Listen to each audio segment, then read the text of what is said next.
శ్రీధర్ బాబు ఆరోపించారు. Black mail politics చేస్తున్నారని విమర్శించారు. రాష్ట్రాన్ని అభివృద్ధి చేయాలా వద్దా హరీష్ రావు చెప్పాలన్నారు.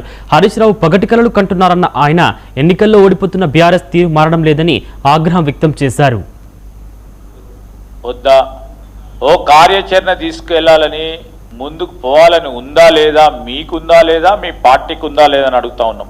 మేము అడుగుతా ఉన్నాం, ఇప్పటికైనా అసెంబ్లీ ఎన్నికల్లో ఓడిపోయినరు, పార్లమెంట్ ఎన్నికల్లో కూడా ఓడిపోయినరు.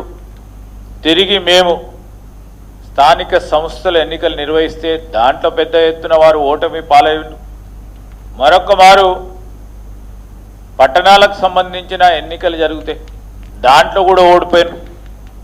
అయినా కానీ మీ బుద్ధి మారతలేదు. ఈరోజు నేను అడుగుతా ఉన్నాం, ఇట్లాంటి చీప్ పాలిటిక్స్ చేయొద్దు. మా ఆలోచనను ఒక విధంగా ప్రజలు కోరుతా ఉన్న అంశాన్ని ముందుకు తీసుకెళ్తే డైవర్షన్ పాలిటిక్స్ తీసుకురావాలని, లేకుంటే బ్లాక్మెయిలింగ్ పాలిటిక్స్ చేయాలనే ఆలోచన చేయటం తప్ప అసలు మీరేమనుకుంటున్నారు? రాష్ట్ర ప్రయోజనాలను దృష్టిలో పెట్టుకోకుండా ఎక్కడ అభివృద్ధి చేస్తే అక్కడ ఆపుతామని మాట్లాడుతూ ఉన్నారు. మీ వైఖరి చెప్పమంటా ఉన్నాం. మేము ఈరోజు అడుగుతా ఉన్నాం హరీష్ రావు గారిని,